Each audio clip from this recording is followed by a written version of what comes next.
And from here we'll do a drill. So already we've seen the switching the sides like this. Jetzt macht es mir ein paar Mal. Das Wechsel.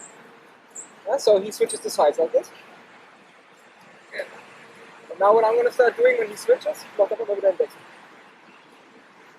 I haven't done this in a long time, but this is what I'm going to do. And always when he switches, there's a moment where, I'm going to show you this, if I switch from here, this hand is like coming from the outside, and he's going to inside pack that hand with a step in. Yeah, nice, smooth motion. Du machst mal wie die Wechsel. Das ist ein paar Jahre nicht gemacht. Yeah, so I step in, inside pack, and hit all at the same time. And maybe I don't do this other hand. So this gives you a nice drill for your peripheral vision. To see how something is coming from the side and to act on that. Yeah?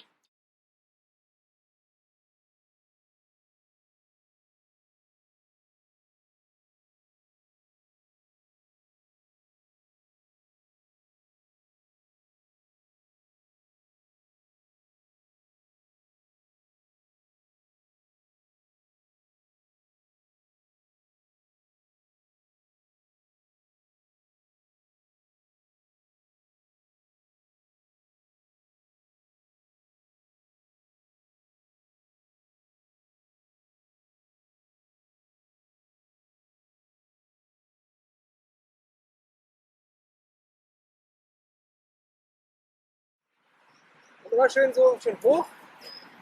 Du darfst den Arm nicht so zurück. Guck mal, wenn du einen Wechsel machst, oder? Hier, da will ich eigentlich hin. This changing of the arm, this is something that we have here in the Champion form. After the third gong, we do this. This little motion is taking the arm, I'll show here with Timo's arm. My arm is on the inside, and I want my arm on the outside. One thing I can do is bong. But bong is not optimal, no? Puts my elbow up, so I don't have to put my elbow back down. What I also can do is this, right? This can be used to strike.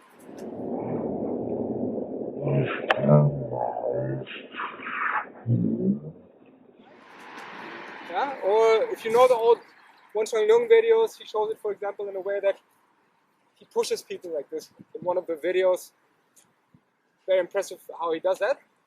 So always when we have here our turn, this is how I get the turn so minimalistic. Ich kriege den so klein hin.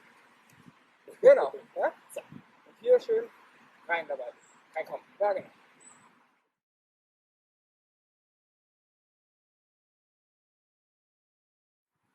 Kannst du mal ganz kurz überlegen? Ja. Was du meinst, das ist so. Der hier.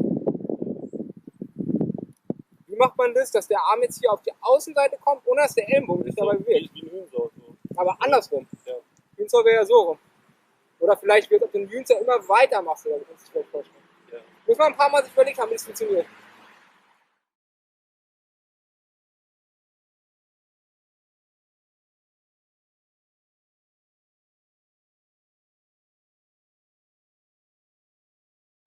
So, like I said, good drill for your peripheral vision to spot something that is approaching kind of towards your face. And this is sort of the correct inside pack because I end up catching both arms under mine.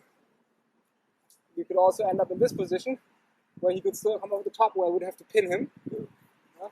Again, if you know the old videos, Gary Lamb videos, he has this inside wrong and right and wrong inside pack. Yeah? And this is also why it's important when we do inside pack that we step in. Yeah, so we can pin. I don't want to be out here. Ja, because er könnte einfach da weiter schlagen. Wenn das wirklich Schläge sind, du machst wieder gewechselt. Okay.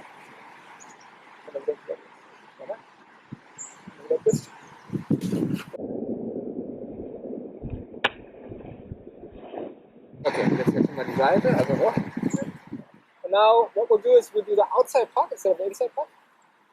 So for this again I use this motion from the jump cue, this motion. This is how I open the outside puck. I'm on the inside, and the smallest motion I can do, come to the outside. Yeah. Yeah? And so I'll do it a few times. Here I give a little bit of impulse to get him to push. And then into that push I Pak.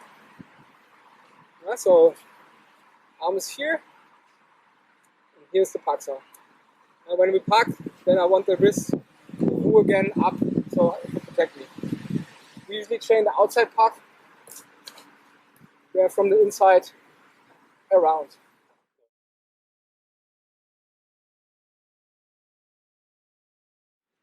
The important thing is when I do the Pak, that my arm goes here to my elbow again, so that I can clear the line. Yeah? It's no good if I Pak here and my arm comes from here from the outside. I have to come over, like we do here in Chamkyu with Tsun with Pak Sao. So like this.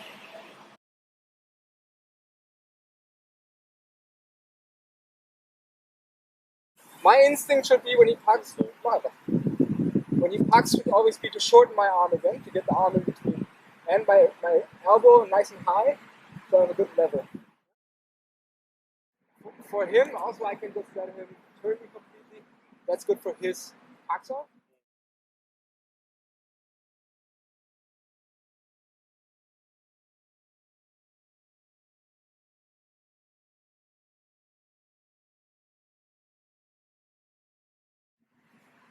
Here. Huh?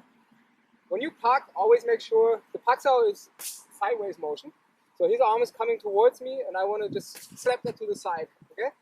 And so you want to make sure that you hit the Pak to the sideways, Pak like this, like in the Tsun, close to his wrist, because that's the easiest place for me to move his arm. If I try to Pak the elbow and he hits hard, it's going to be really difficult to make.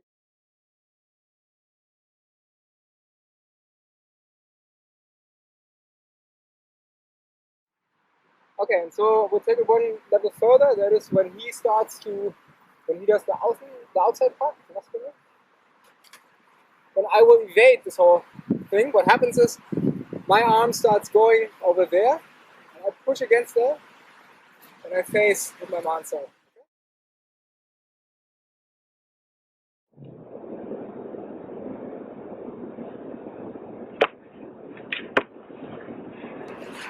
Yeah? So here I'm in a better position now. I'm facing his neck. Yeah. So good. No, no. Good.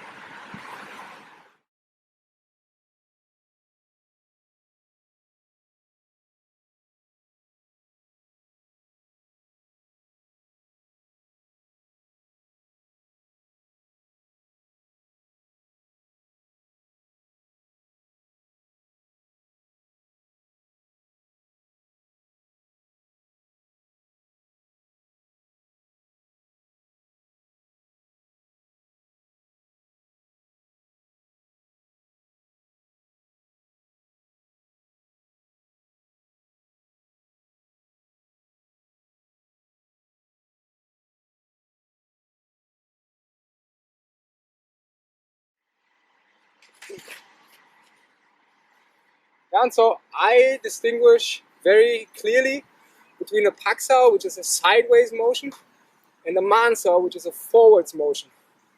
So when he does a Pak Sao, so he takes my arm sideways, yeah, this is what would happen. And so when I step up, here is my Man Sao, helps me to face again. For me, these are two completely different motions. Many styles of Wing Chun, or also many teachers, they use the same name for these two motions, Pak Sao. But for training, it's really important to be able to give one name where the student knows what is he supposed to do. Is he supposed to bring his arm across or forwards, which is completely different energy. The thing is, with our Pak Sao, what we want to do is create an opening for me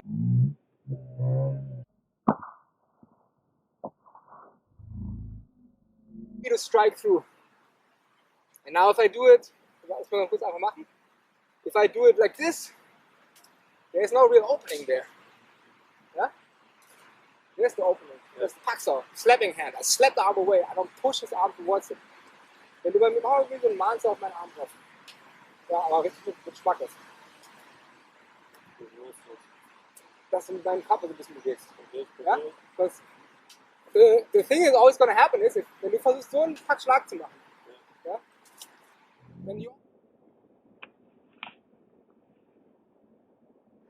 then you're always going to run into that, because it's natural thing that he compresses my arm towards me, and that makes me rotate, so he runs into that hit. What's even worse is, at the moment that he does this, both of my arms are going forward. Now this hit comes over the top, so there's nothing there to protect me. For me, the way I learned it is Pak Sao is always from an extended position to a bent arm position, so that I have my Wu here again. It's a big difference between the Man Sao, like on the wooden dummy, and the Pak Sao, like on the wooden dummy.